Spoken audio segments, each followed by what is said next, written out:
Amigos de los Mártires de Salud. Hoy vamos al programa epílogo, al que cierra todas las intervenciones precedentes. En él vamos a hacer un resumen de todo lo que hemos tratado. Ciertamente ha sido un formato diferente, ha sido un formato atípico y mucho más reducido, en el que hemos intentado dar respuestas a algunos de los temas que son de actualidad. Hemos hablado de prevenir mejor que curar, porque con las lecciones que nos deja la pandemia, hemos hablado de la farmacia, un servicio público que se adapta a los tiempos. La farmacia es algo más que una tienda que dispensa alimentos, que dispensa medicamentos. Hemos hablado de la enfermedad mental, cómo la gente con problemas mentales ha vivido la pandemia, naturalmente de una forma pues mucho más dura, porque limitar comportamientos y movilidades a gente que ya tiene problemas es mucho más problema. Y hemos hablado del envejecimiento saludable. La gente mayor ha sufrido la pandemia de una forma brutal, de una forma cruel.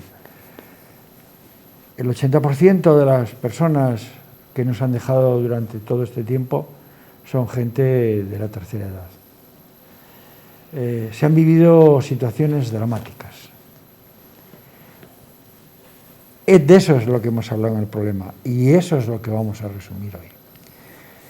Para hacer el resumen nos acompañan dos personas que han tenido una responsabilidad directa en temas de salud durante esta pandemia. Por una parte, el doctor Luis Alfonso Hernández, que es el coordinador médico del área de salud del Ayuntamiento de Torrelavega y que es el que dirige técnicamente este programa, y por otro lado, Borja Saiz. Borja Saiz es el concejal de Sanidad del Ayuntamiento de Torrelavega y es el que de alguna manera durante todos estos meses de pandemia ha ido de un sitio para otro, ha hecho un trabajo increíble desde el punto de vista personal, llevando el trabajo de las mascarillas, recogiéndolo, llevando mascarillas a la gente, haciendo recaos, acompañando gente al médico. Es decir, yo tengo que agradecer muchísimo la labor de Borja, y lo digo porque creo que es justo decirlo, que como servidor público ha estado en primera línea de la pandemia y ha hecho todo lo que había que hacer. Así que, Borja, muchas gracias. Tendría que decirlo, hoy era el día de decirlo, porque es de justicia y creo que la gente debe de saber que también los servidores públicos hacen todo lo que pueden por los demás. Y ya vamos a entrar en el tema. Voy a hacer una pregunta a Borja de entrada y al final dejaremos que cierre el programa y lo demás serán cuestiones ya mucho más técnicas, que será el médico el que nos diga un poco lo que hay. Borja, ¿cómo hemos vivido la pandemia?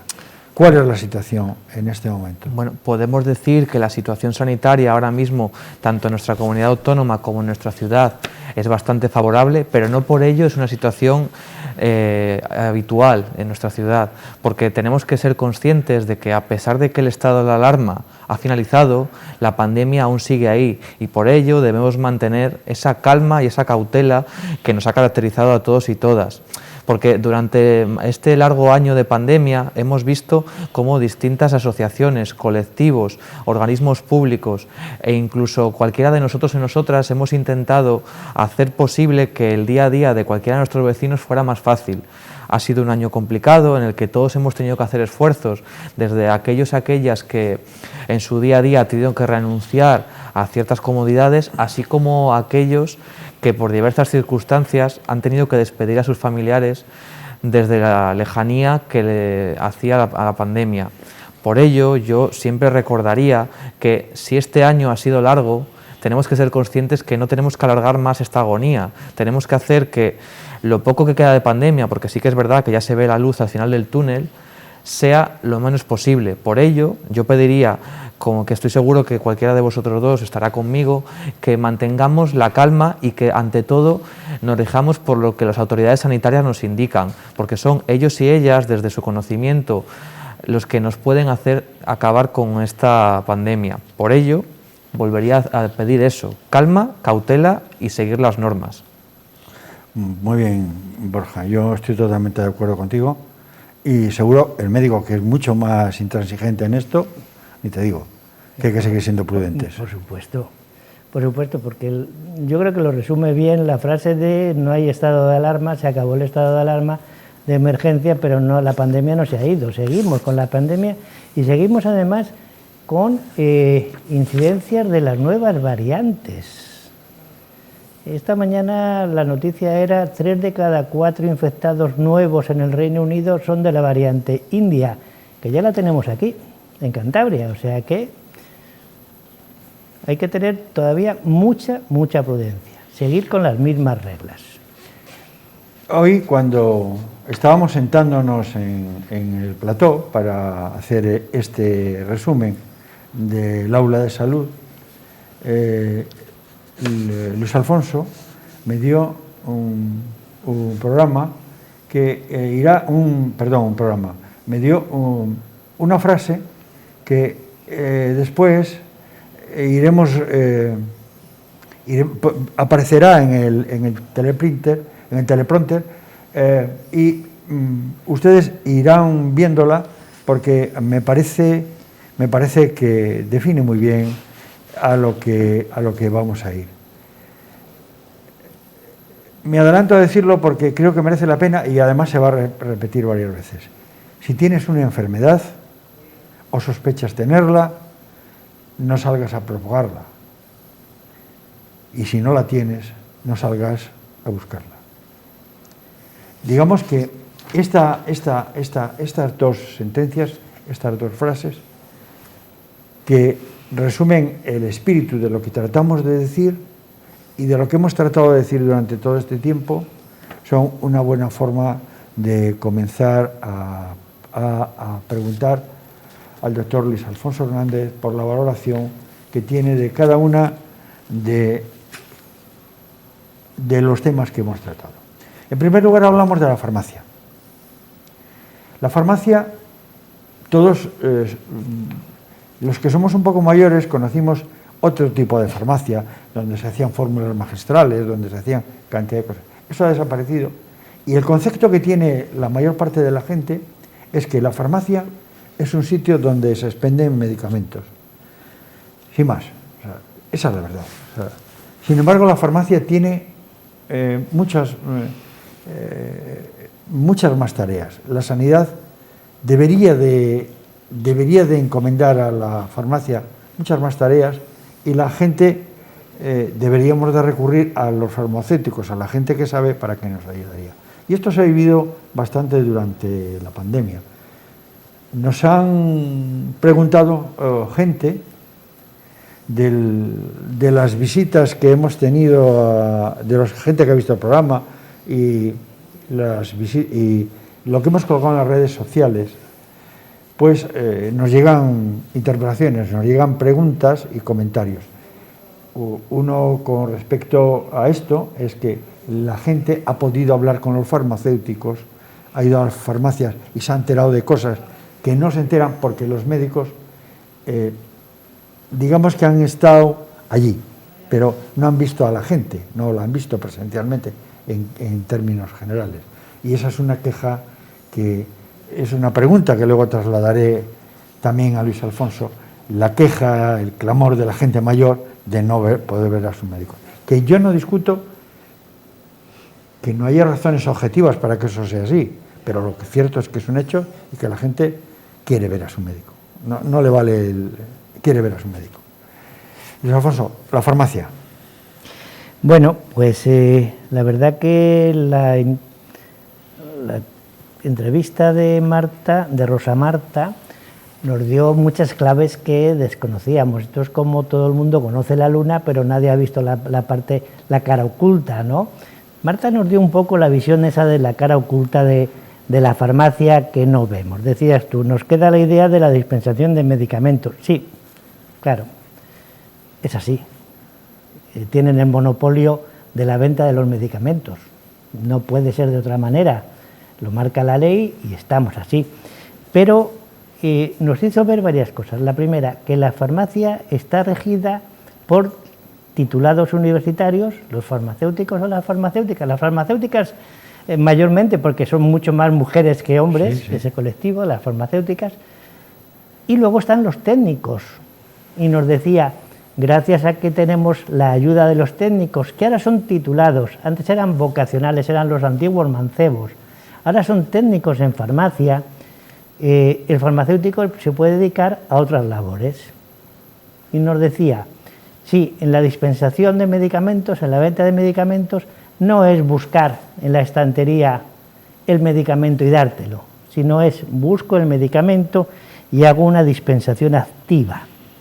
Una dispensación activa lo explicaba Marta como el hecho de ir pensando qué puedo comentarle a la persona que viene a buscarlo o qué me puede preguntar con relación a este medicamento esa persona y yo tengo que tener una contestación.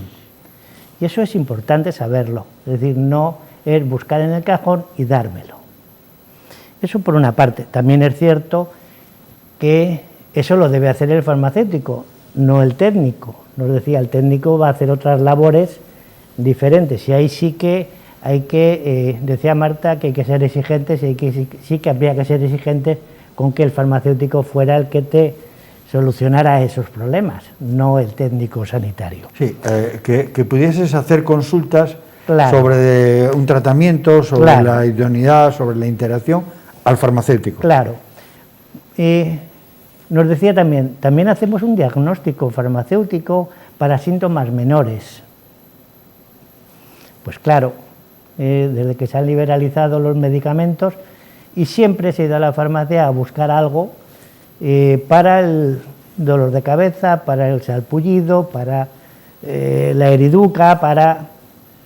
Sí, pero también nos decía muchas veces en ese interrogatorio de un síntoma que puede ser menor, podríamos descubrir algo que precisara la atención médica. Y entonces ellos son, en esa manera, la puerta de entrada a la atención médica. Pues mire usted, yo creo que debería irse a urgencias o debería que le vea al médico, porque considero que por lo que me está contando puede ser algo más que un simple síntoma menor. Y eso es importante. Nos decía también que no han perdido todo lo que tenían. Se siguen haciendo fórmulas magistrales. Yo, de hecho, prescribo fórmulas magistrales para la piel.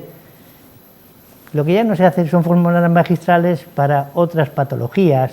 Ya no hay los granos aquellos que había, los diviesos y demás, esos se tratan de otra manera, hay antibióticos muy eficaces, hay una cirugía menor, hay otros tratamientos, pero sí es cierto que se hacen fórmulas magistrales, y se hacen fórmulas magistrales eficaces, porque lo que pasa es que son medicamentos que tienen poca prescripción, que las industrias no generan una solución, pero que el farmacéutico sí te la hace. Y entonces las prescribimos y están contentos porque son eficaces. Por lo tanto, no se ha perdido. Lo que se ha perdido es la rebotica. Sí.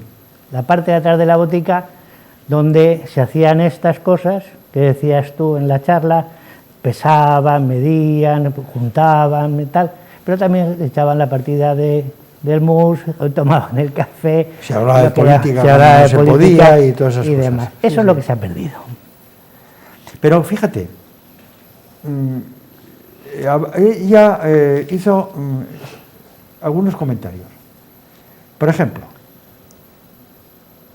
hay cosas, ellos son gente con una formación universitaria, saben de salud un montón y de galénica bastante más que los médicos.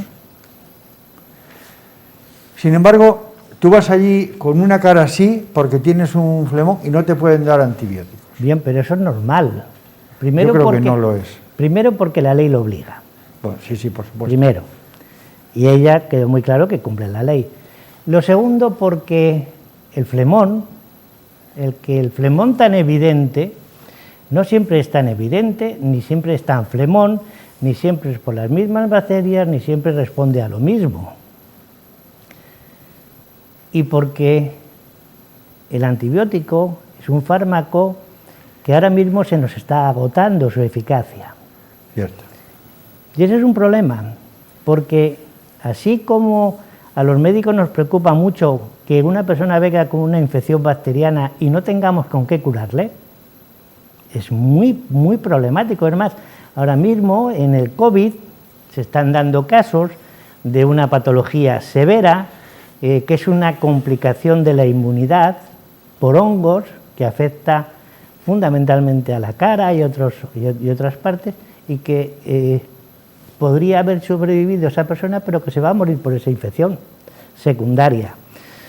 Por lo tanto, hay que poner ahí las cosas claras. Los antibióticos son muy buenos medicamentos, pero nos estamos quedando sin ellos. Y las bacterias siguen. Y es más, se están haciendo resistentes cada vez más a antibióticos. Hablamos de las superbacterias. Y, hombre, una responsabilidad importante de la farmacia antigua era que no se puso coto a la automedicación. Y nosotros, los médicos, toleramos también la automedicación. Y los pacientes nos parece muy bien que vayamos a la farmacia y pidamos lo que sea, que nos lo den y nos lo tomemos. Eso es la automedicación. Pero las consecuencias se ven en urgencias. No las ve el farmacéutico en el mostrador. Para cerrar el capítulo de la farmacia, le pusimos un título. Mejor dicho, tú pusiste un título. Un servicio público que se adapta a los tiempos. La farmacia es un servicio público que se adapta a los tiempos. Eso es. ¿Cómo se está adaptando a los tiempos? Pues mira, se está adaptando a los tiempos desde el punto de vista de que ha pasado el hecho de la dispensación simple y llana de los años 70, de los años 80, y ha pasado ahora, gracias a la reestructuración profesional de la farmacia, a poderse dedicar a hacer promoción de la salud, a hacer educación de la salud, a hacer campañas. Por ejemplo, nos comentaba de campañas antitabáquicas, campañas de protección cutánea de la piel, y además lo explicó muy bien Marta. Todas las pieles necesitan protección porque todas las pieles tienen la memoria del sol que se tomó. Y parece ser que decíamos siempre, los más, pues mira, sabemos hoy día los médicos que ponernos muy morenos no nos protege de las lesiones de la piel y además nos impide generar la vitamina D. Y somos uno de los pueblos con unos niveles de vitamina D más bajos, precisamente porque no nos protegemos del sol. Y eso es una cosa curiosa. Pero nos decía más. Gracias a la modificación de la farmacia, y gracias, fíjate, tú decías, en épocas de guerra se avanzan muchas cosas en ciencia. Sí. Ahora no estamos en una guerra, estamos en una pandemia, no hay que confundir las palabras. La guerra es una cosa que mata personas, en las pandemias intentamos que las personas no se mueran, y no luchamos contra otras personas, sino que luchamos contra un virus, en este caso. Por lo tanto, no hay una guerra, pero sí hay avances en las emergencias. Y, por ejemplo, un avance importante es que la receta electrónica, que ya estaba funcionando antes de la pandemia, ahora no hace falta llevar el papel para que te suministren los medicamentos, sino que vas con tu número de la tarjeta sin más y te lo dispensan. Nos decía también, ahí vemos si te va a caducar y te decimos, oye, llama al médico o vete a ver a tu médico y que te actualice la medicación, que te la revise, que te vea si es eficaz, que no es eficaz, porque muchas veces nosotros, tú decías, las personas mayores quieren ver a su médico, pero muchas veces nos quieren ver por el hecho de vernos, no porque necesiten vernos. Seguramente.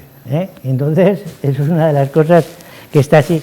Y decía, si tú realmente necesitas ver al médico, vete al médico.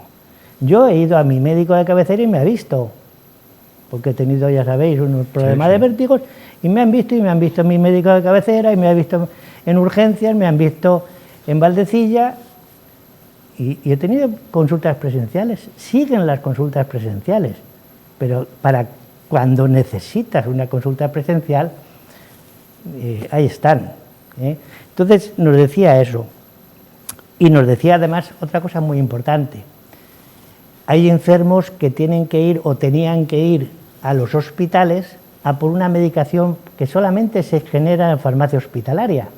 Y ahora, gracias a la colaboración de todos los profesionales y dentro del sistema cántabro de salud, la farmacia hospitalaria le manda a la farmacia más cercana al sujeto que la necesita esa medicación y va a buscarla allí. Por lo tanto, esos son los grandes avances que se han hecho en la farmacia moderna. Y supongo yo que se tendrán que hacer otros cuantos más, pero bueno, ahí está. Lo que no tiene que perder es algo que ha tenido siempre, que es la accesibilidad del paciente. Sí, eso es muy importante, y ella recalcó, y constatamos aquí, que las personas, la gente mayor con la que Borja y yo hablamos mucho, que no va al médico por las medidas COVID que hay, que lo entendemos, lo entendemos, pues va a la farmacia y pregunta al farmacéutico por determinadas cuestiones que le responde claro, perfectamente, y creo que eso es una gran labor que están haciendo durante la pandemia. Bueno, pues ahora vamos a hablar de otro tema que tengo que reconocer que para mí ha sido uno de los programas más duros, o que emocionalmente me ha implicado más cuando lo hicimos. Es el de la enfermedad mental. ¿Qué viven los enfermos y familiares durante la pandemia? Hemos visto aquí lo que nos decía José Ignacio Echevarría, que es un chico que tiene una enfermedad mental, que nos hizo una descripción de lo que él ha vivido, de cómo le han ocurrido las cosas, cómo él ha afrontado las diferentes etapas de su enfermedad, cómo a veces se escondía para que no le viesen, cómo a veces daba visibilidad. Y por otro lado, Arantxa, que es una de las cuidadoras, de las que lleva el tema en Ascasán, nos decía pues cómo esta gente responde y cuál es la situación actual. Realmente en esto habría mucho que explicar y ser muy didáctico, y yo creo, Luis Alfonso, que tú, que además te dedicas a la enseñanza profesional de temas de salud, sí que nos podrías abrir un poco más el campo y hablarnos un poco más de esta gente. Pues mira, una de las, digamos, de las razones del aula de salud ha sido desde que tanto con la anterior concejala Verena como con Borja ha sido dar voz a los pacientes. Y Ascasán siempre se nos quedó, Ascasán es la Asociación Cántabra Pro Salud Mental, se nos quedaba en el tintero porque primero no entró en el primer plan, luego cuando iban a hablar hubo que hacer un cambio de fechas por motivos de un ponente en las conferencias. Ascasán fueron los que dijeron, bueno, a nosotros no nos importa, perfecto, ya lo haremos, y cuando íbamos a hacerlo vino la pandemia y nos quedamos sin ellos. Y por eso están aquí. La enfermedad mental es el iceberg de la salud. Vemos una mínima parte, no llegamos a ver ese 10% del total de lo que representa la salud mental. Y no lo vemos porque, y yo creo que quedó bien claro, la sociedad no quiere verlo. La sociedad todavía le da miedo al enfermo mental porque no comprende los mecanismos de la enfermedad mental. Tampoco comprende los mecanismos de otras enfermedades, pero le da igual. El enfermo mental es, para la mayor parte de la sociedad, todavía algo peligroso. Ascasán nos decían, fijaros, llevamos 30 años funcionando en Cantabria y todavía somos desconocidos. Ascasán nos tuvieron que explicar a qué se dedican.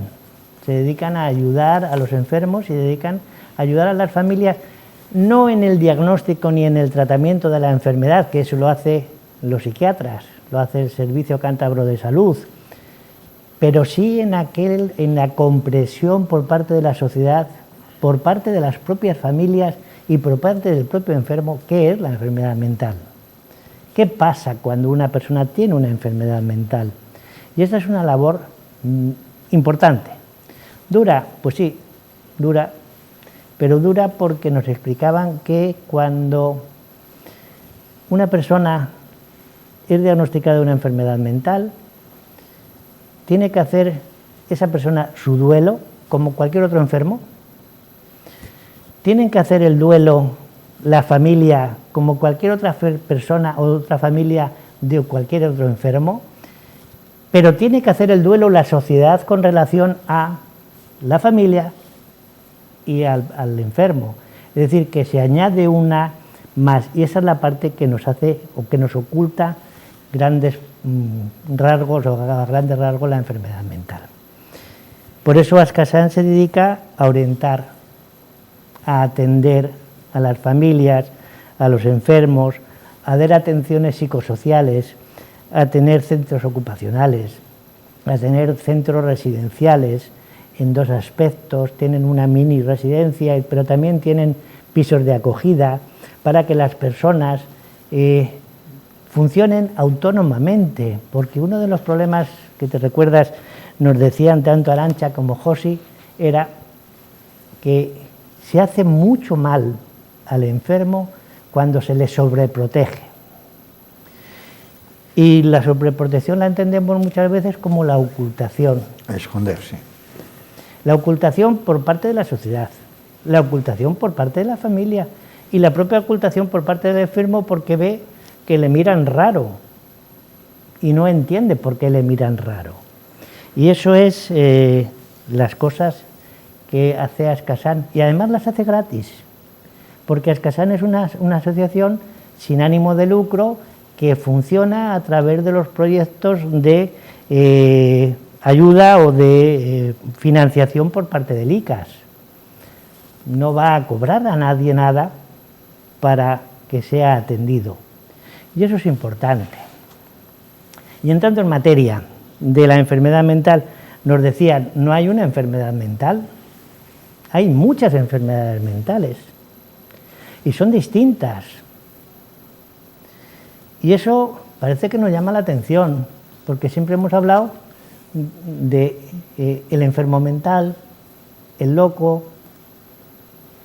No es una, por cierto, muchas. Las ludopatías. Cualquier ludopatía, ¿se puede considerar en sí mismo una enfermedad mental? Sí, no como enfermedad mental, sino como un trastorno del comportamiento. ¿Vale? Entonces sí, y de hecho se trata en las áreas de psiquiatría y de psicología. Y sí, se trata con terapias propias de la psicología. Claro. Es como una adicción, como cualquier otra adicción. Lo que pasa es que no es una adicción a sustancia, que es una de las cosas que hay que valorar. Hay adicciones a sustancias, como puede ser el alcohol, que es muy conocido, pero hay adicciones a cosas que no son sustancias, como es el juego. Sí. Pero desde un punto de vista médico, hay diferencias sustanciales en el tratamiento de unas y de otras. Claro, cada enfermedad tiene su propio tratamiento. Sí, sí, eso lo doy por sentado, ¿no? Pero sí, yo voy a algo mucho más amplio. Es decir, digamos que hay cosas que son mucho más fáciles de entender. Imagínate, una persona que bebe, que es alcohólico, que además después tiene patologías llega a tener patologías de 50 tipos. Bueno, eso yo me imagino que tendrá un tratamiento que además de desintoxicarse, de ir a Alcohólicos Anónimos, hay que tratarle de otras patologías que eso genera, o una persona que juegue. Vamos a ver, cuando estamos hablando de las ludopatías, estamos hablando de personas que pueden arruinar su vida y la de los que están con él. Claro. ¿vale? Lo mismo con alcohólico. La que pasa es que la diferencia es que el alcohólico va a sufrir luego efectos orgánicos. El ludópata no tiene efectos orgánicos en principio, que luego sí puede llegar a sufrirlos.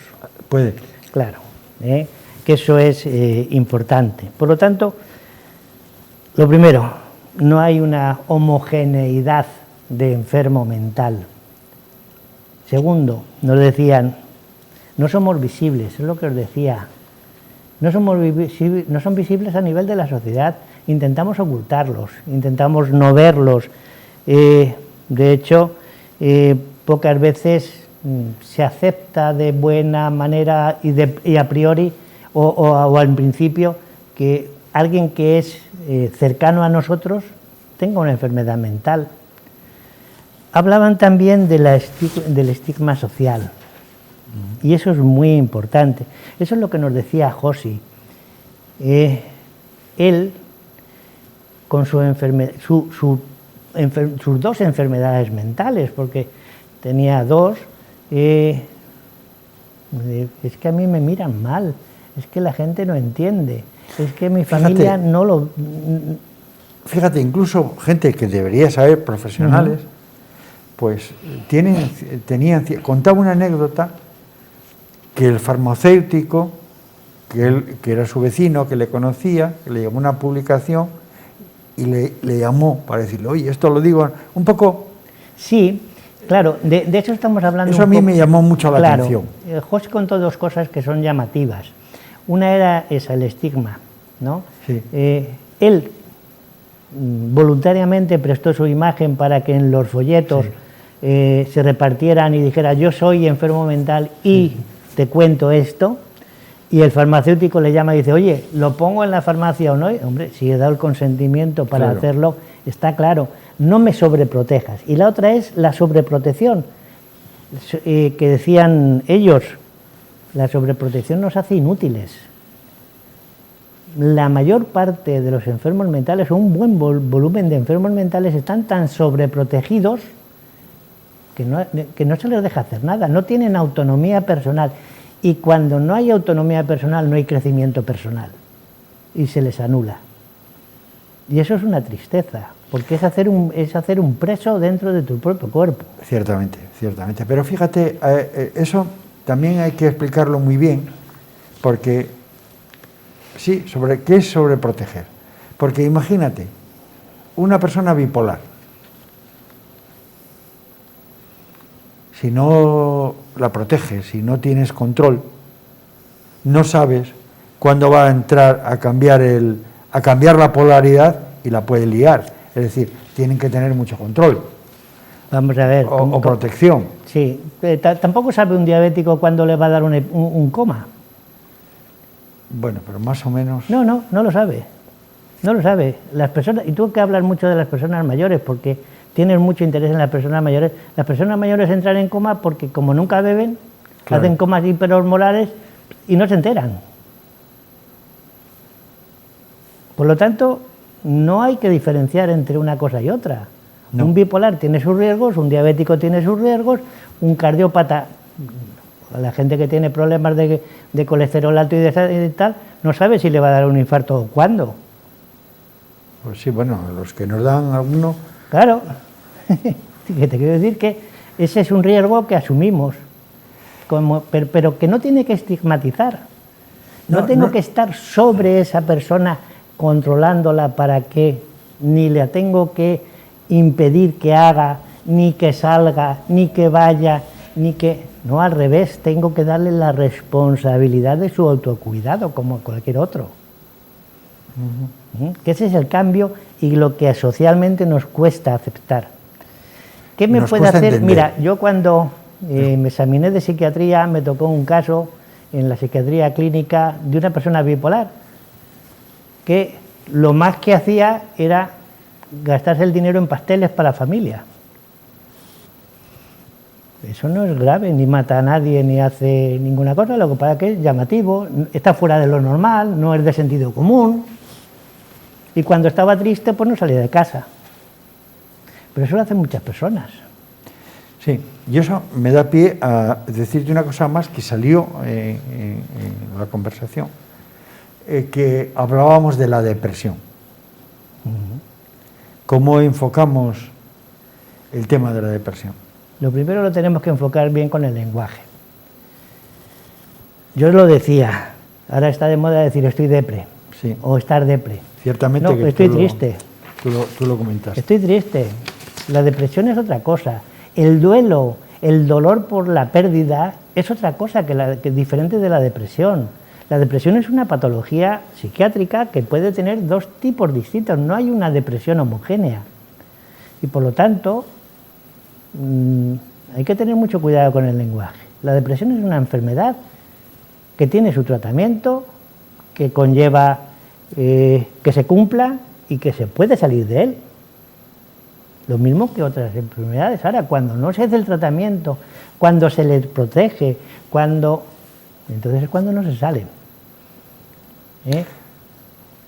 Si te parece, terminamos con el tema de las enfermedades mentales, y sí que me gustaría que de alguna forma dieses, ni que decir tiene, que una cosa que es importante es que cuando alguien entienda que sus hábitos se están cambiando, que hace algo que él no ve muy claro, que vaya al médico, que el médico le va a dar respuestas, le va a ayudar.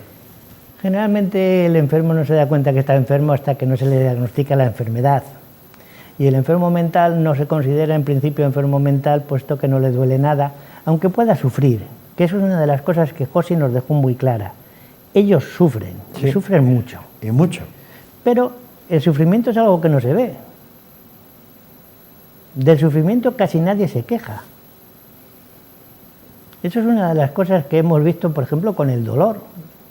De hecho, ahora graduamos el dolor en escalas de dolor, pero del sufrimiento no tenemos escala. Y el enfermo psiquiátrico no tiene tampoco una escala de sufrimiento. Si quieres, mira, termino, porque nos decían también, y nos lo decía Arantxa, el enfermo mental no es agresivo, y yo creo que esto tiene que quedar muy claro. No es agresivo. El enfermo mental no va a hacer daño a otra persona. El enfermo mental generalmente no se va a hacer daño a sí mismo. La mayor parte de los enfermos mentales no son agresivos, es una parte pequeña, pero bastante más pequeña que lo que podemos ser agresivos las personas normales, las personas sin enfermedades mentales. Lo que pasa, y esto nos lo decía Josi, cuando hay una situación de agresividad social, o cuando hay un problema de orden público, o cuando hay un ataque terrorista, y él se refería a la sala Bataclan, lo primero que se dijo es que era un esquizofrénico. Y eso es mentira. Pero ahí se quedó. El enfermo mental no es agresivo. De hecho, son muy poquitas salvo en algunos psicópatas. Pero claro, hemos dicho que hay mucho tipo de enfermedad mental. La psicopatía es una de las muchas. Por lo tanto, considerar a todos los enfermos mentales como psicópatas, pues no. Tendríamos que, es un tema que da para mucho, tendríamos que hablar mucho más, sobre todo desde el punto de vista, esto es muy bueno para el aula de salud, desde el punto de vista de educar. Este es un tema que la sociedad en general sabemos muy poco, y que personas que sabéis tenéis que explicarnos un poco más de lo que son las enfermedades mentales, de alguna forma cómo reconocerlas, cómo tratar a la gente, o cómo poder ayudar a la gente que sabemos que las tiene, es decir, darnos unas pautas de comportamiento, que de eso se trata, de sí, que fíjate, esto sirva para ayudar. Fíjate, Ramón, ellos nos decían también, se pueden prevenir, y se pueden prevenir muchas como otras muchas cosas, y se pueden prevenir, y nos decían, por ejemplo, quitando factores estresantes o disminuyendo factores estresantes que a personas con determinadas sensibilidades les podrían hacer abocar la aparición de una enfermedad mental. Un factor estresante es el encontrarse solo cuando hay una pérdida familiar. cosa que se ha dado ahora en la pandemia. Y por eso ha subido el número de enfermos mentales en la pandemia, de diagnósticos de enfermedades mentales. El acompañar a las personas y procurarles un bienestar cuando pierden el trabajo y tienen responsabilidades familiares. La angustia que se está planteando ahora mucho, o se está planteando en pandemia mucho o poco, tampoco lo sé porque no tengo cifras, pero de familias que tienen que decidir entre pago el alquiler o de comer a mis hijos, eso genera mucha patología mental. Por eso, esos son estresantes o estresores, que llamamos lo que decimos, que se pueden variar. La utilización del lenguaje por medio de los medios públicos, de los profesionales, de la prensa, la repetición continua de imágenes agresivas en los medios de comunicación, la falta de control de las páginas web que promocionan determinados hábitos o determinadas conductas. Todo eso son cosas que nos decían, controlamos eso, estamos controlando una buena parte podemos prevenir en cierta manera la enfermedad mental. Y ese fue, yo creo, que el mayor de los, porque muchas veces pensamos que el enfermo mental no tiene prevención, pues parece ser que sí. Sí, lo que pasa es que una tarea que nos queda pendientes es hablar mucho más de esto, dar mucho más información a la gente, y tenemos que seguir insistiendo en que la gente sepa, conozca, porque solamente desde el conocimiento podemos encontrar soluciones. Claro. Bueno, y ahora vamos a una ponencia que para mí siempre tiene especial interés, que es el envejecimiento. El envejecimiento saludable. Como sabes, Borja y yo tenemos ocupación en temas de mayores, y bueno, esto es un tema que nos da preocupación. La gente mayor ha sido muy vulnerable en la pandemia, lo ha pasado realmente mal, y gracias a gente joven como él y demás, que ha hecho recaos, que ha subido escaleras, que ha bajado, que ha estado, pues se han paliado muchas cosas. Pero cuánto sufrimiento, cuánta pena por no salir, por no ver a los hijos, por no ver a los nietos, por la gente que estaba en casa, por la gente que ha muerto en las residencias sola. Qué dolor, qué pena. Nos decía a María Antonia Mora que, además de ser médico de familia de toda la vida, por cierto, una mujer muy estimada en la zona pasiega, porque es donde ella ha trabajado como profesional muchos años, es la directora general del ICAS, y nos decía pues que ella también esto la había cogido muy difícil. La había cogido en un momento difícil porque no veía soluciones, veía las cosas con tristeza. ¿Tú cómo lo ves, Luis Alfonso? Bueno, si nos referimos a la pandemia, nos pescó a todos el toro. Sí. Y alguien que tiene responsabilidades sobre atención a colectivos, pues claro, me imagino que muchas noches no dormiría nadie pensando soluciones o cómo paliar los efectos, y además que en los primeros momentos, en la primera ola, fue catastrófica para las residencias, porque murieron muchas personas, desgraciadamente.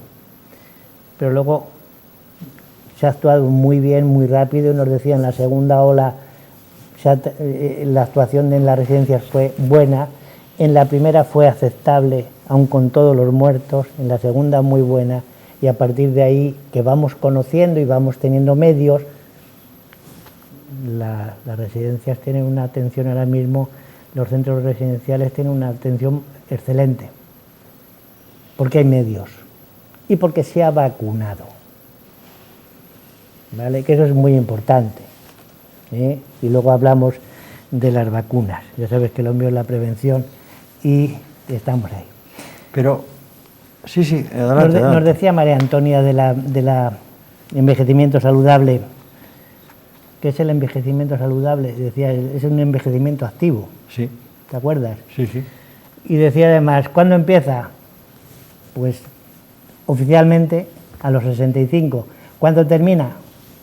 114, se murió el otro día la señora más longeva de España. Sí. Es el periodo más grande de la vida.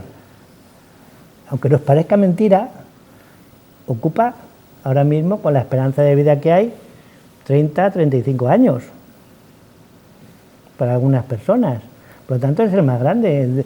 En las etapas anteriores de la vida, la infancia son 10 años, la adolescencia son 5 años, la juventud son 6, 7, la madurez son 20 años.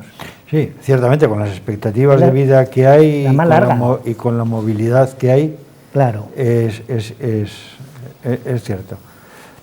Claro, fíjate, nosotros, los que yo ya tengo más de 70 años, y recuerdo, por ejemplo, mis abuelos a mi edad eran gente, pues yo les veía como muy mayores. Yo no sé cómo nos verán nuestros nietos ahora, pero fíjate en las mujeres cómo vestían, cómo visten ahora, todo ha cambiado tremendamente, ¿no? Sí, pero tú fíjate que el prisma le estás poniendo tú. Sí. Tú estás mirando para adelante y para atrás. Sí. Tus hijos y tus nietos, o los míos, o Borja, nos ve mayores. Y cuando él llega a nuestra edad, me dirá, pues yo les recuerdo más mayores de lo que yo realmente me veo. Porque esa es otra de las consideraciones Borja de la... nos ve muy mayores. Claro, de la edad. Normalmente el envejecimiento se considera que es una etapa en la que hemos conseguido ya la plenitud y empezamos en la declinación desde el punto de vista biológico, pero desde el punto de vista intelectual no. Desde el punto de vista físico es muy poco, pero también es cierto que nos decía María Antonia, oye, que no se llega viejo de la noche a la mañana, es progresivo. Hay un proceso, es decir, una evolución. si alguien no ha hecho ejercicio físico nunca, pues a los 50 lo mínimo está más cascado que una persona con 70 que ha hecho ejercicio siempre. Por lo tanto, es muy variable, pero tenemos una cosa que no tiene ninguna otra etapa, y es madurez y experiencia. Y esas son dos cosas importantes que nos da esa nueva perspectiva de la vida, porque la madurez me ayuda a aceptar, cosa que en la juventud no puedo, porque no tengo esa madurez para aceptar. No tiene por referentes. Eso, la mayor parte de las veces es blanco o negro. Sí. Y tenemos la experiencia de que ya sabemos todas las causísticas que pueden pasar, y entonces lo aceptamos mucho mejor. Pero nos decía, hombre, un envejecimiento activo es el que hace un envejecimiento saludable. Y un envejecimiento activo, decía, hay que estar bien de salud. Por lo tanto, hay que cuidarse. Y cuidarse es también función de la suerte. Y hablaba María Antonia de la suerte para el envejecimiento activo. Es decir, ¿por qué otra persona de mi misma edad tiene un cáncer y yo no? Fue una cosa que dijo. Y hay una serie de cánceres que son evitables, pero hay otros no, otros que no. Y os voy a poner un ejemplo.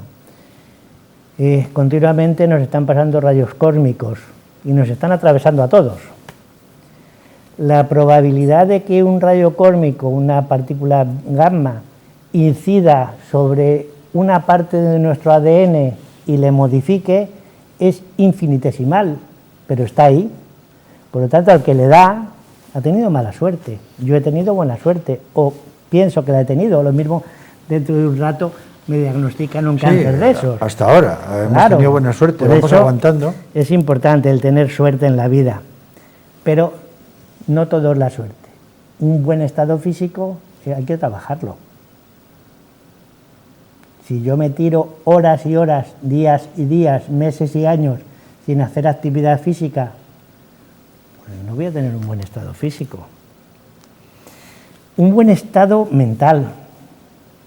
Y aquí hablaba una cosa que tú se la preguntaste y te dijo, es que una persona mayor tiene que ser curiosa. Un buen estado mental es cuando la persona tiene ganas de aprender.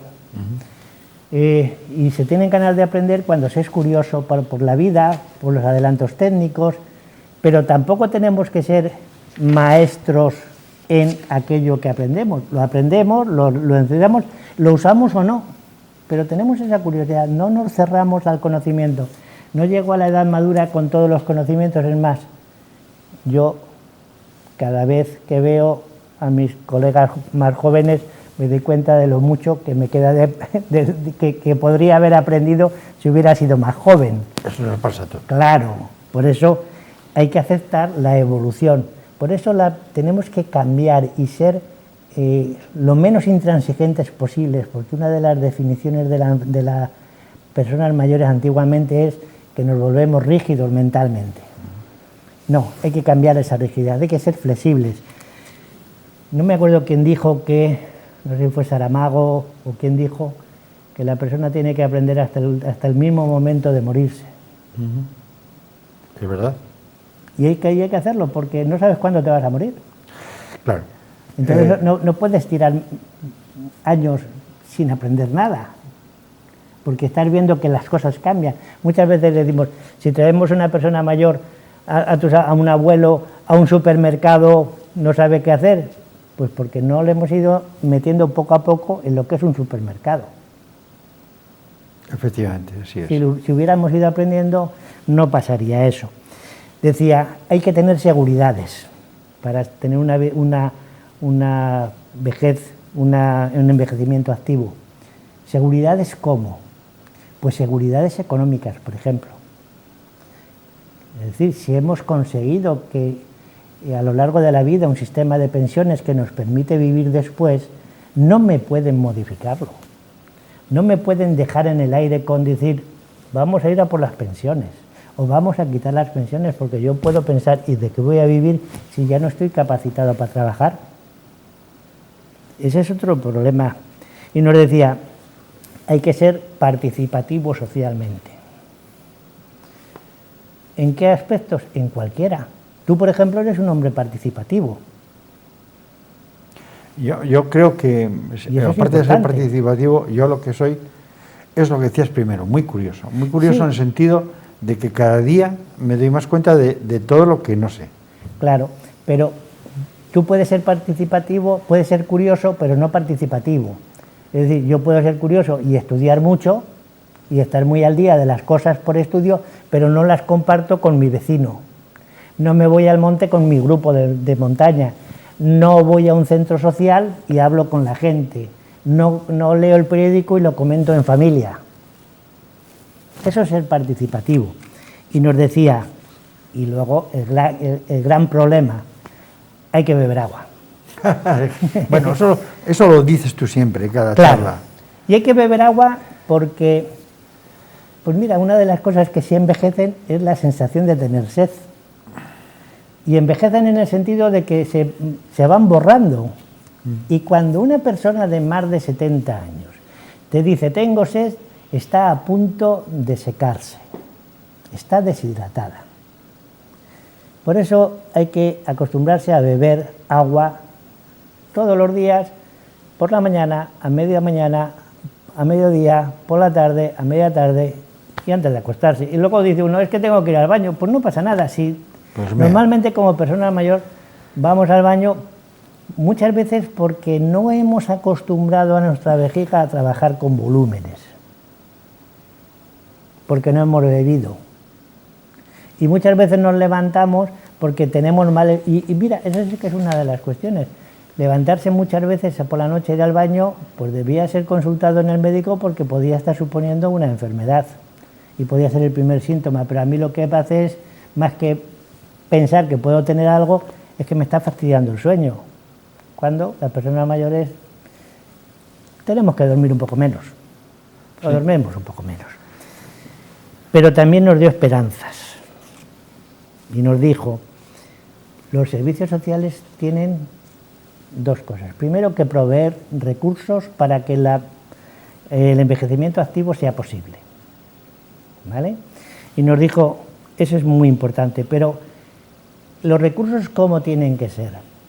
Y nos dijo, pues como tú quieras, Porque si yo te pongo mis actividades a ti y a ti no te gustan, tú no las vas a hacer. Es decir, hay que preguntar qué queréis hacer las personas mayores, ¿eh? Y cuando las personas mayores dicen, yo me gustaría hacer esto, lo otro y tal y cual, y se pueden poner, tú las harías. Ahora, si a mí me dicen, tienes que bailar, y yo nunca he bailado porque soy el antirritmo, pues no voy a ir. Se va a haber gastado un recurso en algo que no tiene participación. Bueno, siempre...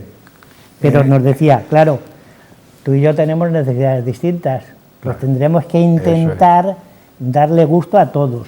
Eso es. ¿No? Claro, ¿eso qué significaba? Pues que no puede haber una política homogénea, nos decía. Y ese es un problema, porque claro, hay que trabajar mucho para hacer políticas como los medicamentos, como lo que estamos preconizando en la medicina ahora, ¿no? La medicina personalizada. Pues hay que hacer la cobertura psicosocial personalizada, en lo posible.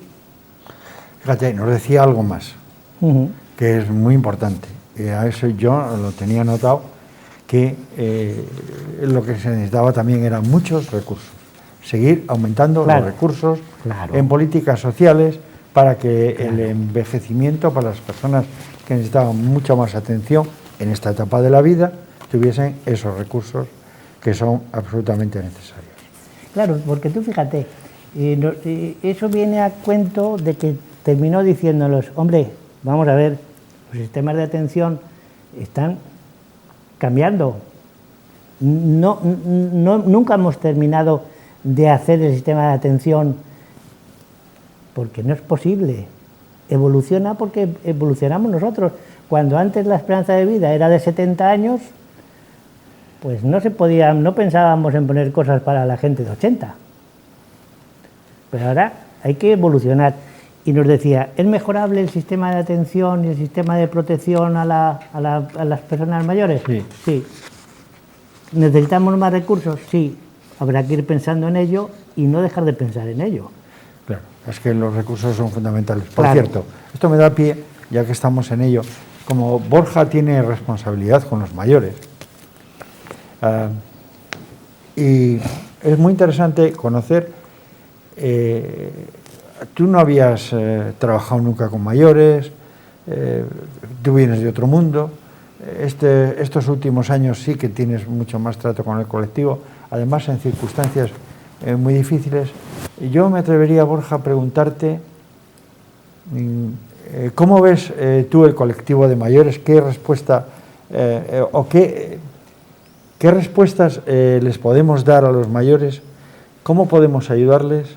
¿Y cómo ve la gente joven como tú a la gente mayor?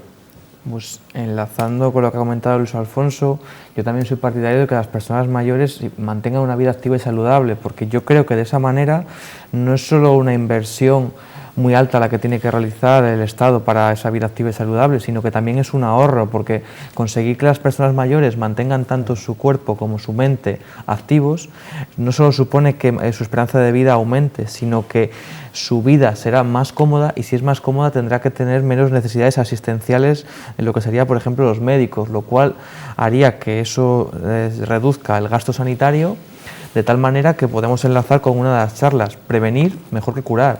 Una vida activa y saludable supone una prevención en un gasto, además de una mejora en la esperanza de vida, porque sí que es verdad que la esperanza de vida aumenta, pero también tenemos que promover que esa esperanza de vida aumente de una manera asequible, en el sentido de que la gente viva cada vez mejor, más años. ¿Cómo vería yo mis casi 2 años como concejal de mayores? Pues yo lo veo bastante ilusionado, en el sentido de que para mí cada día es algo nuevo, algo que aprendes de ellos, de vosotros. Yo como joven yo lo veo muy bien, y sí que es verdad que yo no tenía relación con el colectivo de las personas mayores, pero todo el mundo tenemos una abuela o un abuelo, y al final también de ellos hemos aprendido algo, y gracias a vosotros sigo aprendiendo y puedo también ayudar a mi abuela en ciertas cosas, o viceversa, aprendo de mi abuela cosas que hacen que yo pueda trasladarlas a vosotros. Yo si me permites, sí, claro. le voy a pedir a Borja una cosa, y es que haz cosas que no me den más años, pero que me den más calidad de los que viva. Claro, claro. Sí, sí, eso es que al final los años los vamos a coger todos, porque lo mismo que vosotros sumáis años, yo también sumo años. Claro. Yo llegué a la concejalía con 27 y ya tengo 29. Lo que tenemos que promover es que esos años que vais sumando sean lo mejor posible, esa suma. De tal manera que si vosotros antes conseguíais nadar, por ejemplo, alguien que fuera al gimnasio nadaba 100 largos, pues ahora igual no puede nadar esos 100 largos en 20 minutos, pero sí que los puede nadar en media hora. De tal manera que él siga manteniendo esa vida activa, pero adaptada a las circunstancias que le han tocado vivir. Claro, porque estás dándonos una cosa importante, que es la piscina. Sí. Los largos ya los haré yo los que pueda, pero dame la piscina. La piscina. Esa es la calidad de vida. Esos son los recursos que hablaba María Antonia. Claro. Mira, yo, hablando del tema de mayores, tengo que decir que, bueno, pues durante mi vida profesional tal, pues yo no me ocupé de nada de estos. En un momento determinado pensé que tenía que hacer algo por los demás, tenía que devolver los talentos que había recibido y, si era posible, multiplicarles y ayudar a los demás en la medida que pueda. Pues eso es lo que estamos haciendo. Los mayores, en general, por una parte tenemos que tener curiosidad, ganas de aprender cada día. Por otra parte, creo que la segunda cosa que podríamos decir es que tenemos que pensar en los demás, que ser solidarios, que ayudar en la medida que podamos. Otra de las patas del envejecimiento activo son los recursos. Es decir, eso lo habéis explicado muy bien, ahora lo decía María Antonia, insistís en lo mismo, en que los recursos son importantes, y después el factor suerte y el tener una mentalidad abierta a aprender nuevas cosas, a evolucionar, va a hacer el resto, y hasta que lo quiera Dios. Y decía ahora Borja una cosa que es importante, y es que era mejor prevenir que curar, que precisamente es de lo que vamos a hablar ahora, porque esa fue la ponencia que desarrolló Luis Alfonso en estos Mártires de Salud, que es un tema muy interesante y que ha sido un poco lo que nos está llevando a ir saliendo poco a poco de esta pandemia. Antes de pasar al tema de los mayores, y yo seguro que ellos lo van a hacer también, no quiero dejar la oportunidad de decirles que han hecho muchos sacrificios, que se han portado muy bien, pero debemos de seguirles pidiendo prudencia y paciencia.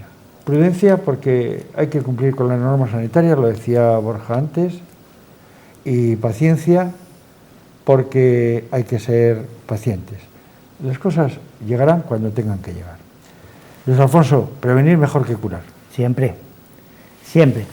Y yo creo que ha ido quedando claro a lo largo de toda la charla y de las charlas que hemos tenido. Pero prevenir en el sentido de la prevención primaria. ¿Recordáis que os decía, hay 3 prevenciones, la primaria, la secundaria y la terciaria? La terciaria es recuperar lo que hemos perdido, una vez que hemos perdido la salud, volver a recuperarla. La secundaria es pescar la enfermedad en los momentos iniciales para que no sea una catástrofe, pero la primaria es impedir que aparezca la enfermedad. Y eso es lo que estamos batallando y queremos seguir batallando ahora, en esta pandemia, pero también para muchas otras cosas que hemos hecho siempre. A nivel de la pandemia, y me gustaría centrarme más en ella porque todavía estamos en pandemia, es que comprendamos varias cosas. Primero, a nivel desde el punto de vista médico-científico, hemos aprendido mucho. Hemos aprendido mucho, conocemos el virus, conocemos la intimidad del virus, es decir, conocemos su estructura genética, sabemos cuándo varía las mutaciones famosas, las variedades distintas, sabemos dónde se produce, qué puede generar, cuál es el problema que nos pueden dar. Conocemos la enfermedad y vamos conociendo mucho la enfermedad. Y aquí sí que es muy importante que hagamos caso. Decimos, es que viene la variante india, o la variante británica, o la variante sudafricana, o la variante... Pero hablamos poco de la enfermedad. La enfermedad puede ser una enfermedad asintomática como lo es en la mayor parte de la población. Hay un segundo grupo de personas que tienen que hospitalizarse porque le genera una enfermedad que conlleva a una falta de respiración, pero la falta de respiración es simplemente el signo externo. Lo que pasa dentro es mucho más grave, que te puede llevar a algunas personas a un tercer nivel que precisa de los cuidados intensivos. Y hay un cuarto nivel, digamos, en gravedad, que son aquellas personas que, aun pasando por cuidados intensivos, no superan la enfermedad y se mueren. Por lo tanto, eso es una enfermedad que es mortal. La segunda cuestión es que es una enfermedad que se cura, no siempre. Hoy sabemos que hay un COVID crónico, un COVID invalidante, y es invalidante en muchos aspectos. No todas las personas que tienen un COVID invalidante tienen el mismo COVID. Hay quien tiene problemas de memoria, hay quien tiene problemas respiratorios, hay quien tiene problemas cardíacos, hay quien tiene problemas circulatorios. Es muy distinto. Y lo que se va viendo es que no se ve el final de esas COVID persistentes que llamamos. Por lo tanto, hemos aprendido mucho de ello. ¿Se da un poco? Sí, pero al que le toca va muy mal, por lo tanto, más vale no cogerlo. No sabemos quién va a tener un COVID grave, ni quién va a tener un COVID grave que supere y luego va a ser un COVID persistente. Y eso es importante. Sabemos cómo se transmite la enfermedad. Ya tenemos seguridades. Y la principal vía de transmisión de la enfermedad son los aerosoles. También las partículas pequeñas que caen a 2 metros de distancia o menos. También las superficies. Por eso los mecanismos de prevención no se han variado. Sí, es más, les explicaste claramente, claro, en la intervención. Hacemos más hincapié en que el aerosol, que es el principal causante de la transmisión, le podemos controlar. Y le podemos controlar con las mascarillas. Simplemente un método tan antiguo y tan eficaz. Y os ponía un ejemplo. Cada gotita de saliva que nosotros podemos expeler cuando hablamos es capaz de llevar entre 10 y 100 virus, 10 y 100 coronavirus, cada gotita. Cada minuto mejor dicho, cada segundo que yo estoy hablando, puedo emitir unas 2.600 partículas, 2.600 gotitas, multiplicar por 100 y sería el máximo de virus que podemos expeler en un segundo, multiplicar por 60 en un minuto, multiplicar por 60 en una hora, multiplicar por 24 en un día. Si yo no ventilo, ahí quedan, porque los aerosoles quedan durante años. Y pues la gente entiende lo que es un aerosol si hacemos con un perfume una rociada. Aquí el perfume persiste durante tiempo. El olor a tabaco es un aerosol y huele durante tiempo. Por lo tanto, la vía de transmisión por aerosoles es la más importante. La mascarilla impide que se genere el aerosol. Se queda, si yo tuviera, o cualquiera de nosotros tuviéramos la infección por el virus, nuestra mascarilla está impidiendo que salga para el resto y por lo tanto estamos protegiéndoos a los otros. Mi mascarilla, que es una FFP2, me protege a mí de vuestras emisiones, pero os protege a vosotros de las mías. Las vuestras, que son quirúrgicas, me protegen a mí, pero no os protegen a vosotros. Mejor dicho, os protegen a vosotros, me protegen a mí porque no me contamináis, pero no os protegen a vosotros porque puede entrar por las diferentes oquedades el aerosol que estamos respirando. Yo no tengo oquedades, por eso cierra también. Eso es importante. Por eso, controlar los aerosoles es, primero, la mascarilla, segundo, el lavado de manos, tercero, la ventilación de los locales. ¿Podemos saber cuánta concentración de aerosoles hay en un local? Sí, hay un medidor, el medidor de CO2, que se ha utilizado mucho para otras cosas. Pues el medidor de CO2 correlaciona perfectamente bien la cantidad de aerosoles que puede haber en un local. Sería tan sencillo como tener medidores de CO2 que son baratos para saber si puede haber altas concentraciones de virus en el ambiente. Pues sí, es una de las posibilidades. La distancia de seguridad. La distancia de seguridad, básicamente, como la mascarilla, hace referencia ahora a locales cerrados. En el ambiente no, porque hay una cosa que se llama físicamente se me ha ido, la dispersión del ambiente, de la concentración de las partículas. Por lo tanto, es muy difícil que se diera ahí. Y siempre, siempre, siempre la prudencia de llevar la mascarilla, la prudencia de tener la medida, la separación y de ventilar los locales. Eso las escuelas lo saben muy bien porque han dado durante todo el curso las clases con las ventanas abiertas. Sí, los niños, estupendo. Lo hacen todo lo han hecho bien. Muy bien y no se ha perdido la presencialidad.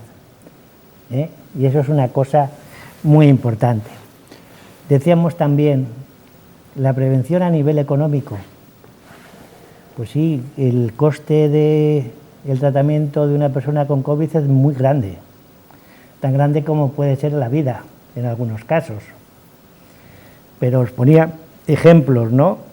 Una mascarilla quirúrgica vale 17 céntimos de promedio. Una mascarilla como la que llevo yo puede valer 2 euros. Las más caras, que son las que se venden con la certificación del CSIC, del Centro Superior de Investigaciones Científicas, que están hechos con nanopartículas y que llevan una sustancia viricida y demás, valen 2,20 euros, me parece, cada unidad. Un día podemos utilizar 2 mascarillas y las tenemos permanentemente puestas porque recomendamos técnicamente que no soportan más de 8 horas. A partir de 8 horas se empiezan a deteriorar y hay que cambiarlas. Bueno, pues si las llevamos 16 horas utilizaríamos 2 mascarillas al día. Estamos hablando de gastos muy pequeñitos, de 34 céntimos o de 4 euros, depende de la economía de cada uno, ¿no? Pero es que un día de cama hospitalaria, está el último report que he leído en Valdecilla, estaba aproximadamente en 825 euros. Y el de la UV 1.400. Yo creo que si la sanidad la pagamos todos a partir de nuestros impuestos, más vale que gastemos en mascarillas y no en sanidad. Sí, es cierto. Y dicho todo eso, que llevamos un año entero diciéndolo, tú lo has dicho en este estudio, en este plató, el año pasado 3 veces. Este año en tu ponencia, el Alba de Salud, volviste a repetirlo. Yo creo que la gente lo sabe, lo está practicando, lo está haciendo francamente bien, en general, y tenemos un tema, y son las vacunas. ¿Cuál es la situación con respecto a las vacunas que hemos atravesado y vivimos en este momento, y qué prevemos que va a evolucionar? ¿Cómo prevemos que va a evolucionar esto? Bueno, yo creo que las vacunas son la solución, pero son la solución para todos. Por lo tanto, tenemos que vacunarnos todos, ¿de acuerdo? Sí, por ejemplo, estoy vacunado ya de las 2 dosis. Sí, pero cuando digo todos, Ramón, estoy diciendo los españoles, los franceses, los suecos, los sudafricanos, los del Congo, todos, porque si no, no vamos a terminar con ello. Mira, lo dijo María Antonia, el número de muertos desde que se han vacunado a las personas institucionalizadas en las instituciones es 0. Yo creo que ese es el ejemplo de la eficacia de la vacunación. Está más que claro, desde que se está vacunando masivamente, la cuarta ola de afectados ha bajado dramáticamente. Y eso que, y mira, son datos del 25 de mayo, en Cantabria están vacunados el 100% de las personas mayores de 80 años, el 100% de las personas institucionalizadas, el 96% de las personas mayores de 70 años, el 10% de las de 60 a 69. Si sumamos todo eso, damos un nivel de vacunación en Cantabria que está rondando el 24% de la población, es decir, prácticamente un cuarto de la población está vacunada. Estamos en el ritmo que Estamos en un ritmo muy bueno. Y tenemos una gran parte, porque no hay que olvidar que la mayor parte de las vacunas, salvo la de Janssen, va con 2 dosis. La mayor parte de la población está vacunada está con la primera dosis nada más. Y ya con eso hemos bajado la presión hospitalaria a niveles muy, muy bajos. ¿De acuerdo? O sea, la solución, porque por lo tanto, nos estamos pasando en muchísimo del tiempo. Sí, pero te porque digo, este es un tema que da para mucho. La solución es vacunarse. Las vacunas. Y dejarse de historias. Os voy a dar un dato de la Universidad de Oxford. Las complicaciones graves de las vacunas, de cualquier vacuna, no se diferencian entre una y otra en incidencia. Por lo tanto, el problema que se ha generado con la segunda vacuna a los menores de 60 años, si se pone Pfizer o no se pone Pfizer, o se pone eso, es una discusión absurda. Se ha tomado la decisión política por cuestiones de suministros, no por cuestiones médicas. Y no por cuestiones médicas. Lo que no podemos dejar es a las personas con media vacuna puesta.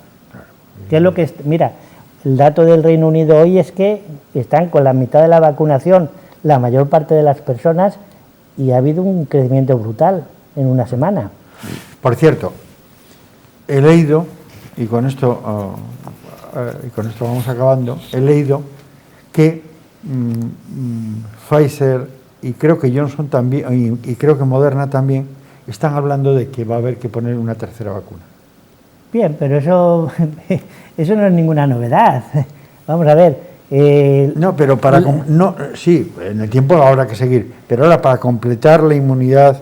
Que eso lo iremos viendo a medida que vaya pasando el tiempo. Sí. Pero si tomamos el ejemplo de otras vacunas de otras enfermedades, pues sí, la del sarampión se pone en 2 o 3 dosis, la de la gripe la ponemos todos los años, la del neumococo la ponemos una vez en la vida, son distintas. Por lo tanto, no pasa nada. Bueno, me queda pedirte, como responsable médico del aula de salud, que nos hagas una recomendación final. Yo siempre os digo lo de siempre. La primero, que hagamos caso a los que saben. Yo nunca pondré en duda lo que me dice el mecánico con respecto a mi coche, pero no consentiré nunca que se ponga en duda la opinión del médico sobre la salud. Por lo tanto, eso es lo primero, ser prudentes, hacer caso al que sabe, y segundo, no ponernos en riesgo. Y lo que el eslogan que te he dado antes es un eslogan estupendo, que a mí lo llevo de adelante hace mucho tiempo, y en la prevención se ha llevado siempre. Si tienes una enfermedad, en este caso el COVID, no salgas a propagarlo. Y si no la tienes, no salgas a buscarla. Porque de esa manera acabaremos. Los espectadores que nos están viendo están leyendo este mensaje de una forma constante, porque realmente es que esto es así. Bueno, pues nada, muchas Luis Alfonso, gracias. Muchísimas gracias. Tendremos que seguir, ser mucho más didácticos, y muchas gracias por el esfuerzo que has hecho de coordinación en estas jornadas, y tengo que decir que han sido muy seguidas. En Cantabria Televisión por las visualizaciones que hay, por el seguimiento que se hace, se calcula que ha habido unas 700 personas por sesión, lo cual es un éxito considerable. Y ya me queda solamente cerrar el programa dando la palabra al responsable político de la sanidad en este Ayuntamiento de Torlavega, que es quien ha organizado estos martes de salud, a Borja Sáez. Borja, ¿qué valoración haces de las jornadas y qué nos recomiendas?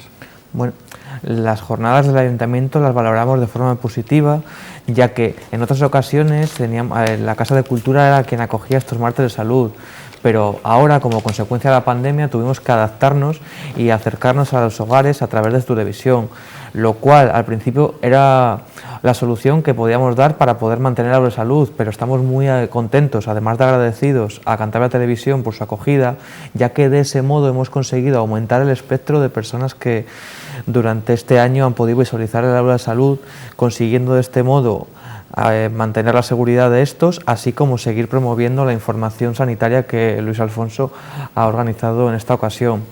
Respecto a qué propondría, respecto al tema sanitario, pues yo propondría lo mismo que he dicho al principio, templanza y cautela, porque no hay que olvidar que el virus sí que lleva más de un año con nosotros. Vemos la luz al final del túnel, pero esta luz no la alcanzaremos si no somos cautos y cumplimos aquellas medidas que las autoridades sanitarias nos aconsejan.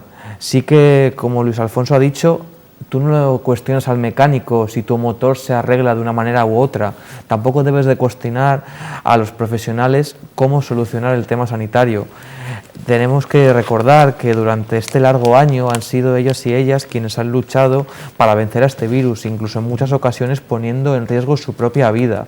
Por ello, para no dar ni un paso atrás, debemos de, lo más importante, vacunarnos, porque la vacunación es la solución para poner frente a esta pandemia. Es verdad que ya llevamos mucho avanzado porque tenemos, como ha dicho Luis Alfonso, la pauta completa, un 25% de la población, pero también hay que recordar que estamos en un tercio de la población que tiene una dosis, por lo tanto vamos muy rápido, pero aunque vayamos muy rápido no tenemos que poner el freno, tenemos que seguir avanzando para que esa velocidad sea hasta el final, para que esa llamada inmunidad de rebaño sea una palabra que olvidemos dentro de un tiempo, porque podamos decir que el virus, el COVID-19, ha finalizado. Por ello, yo pediría templanza, cautela y mantener el orden, que es lo que la autoridad sanitaria nos aconseja.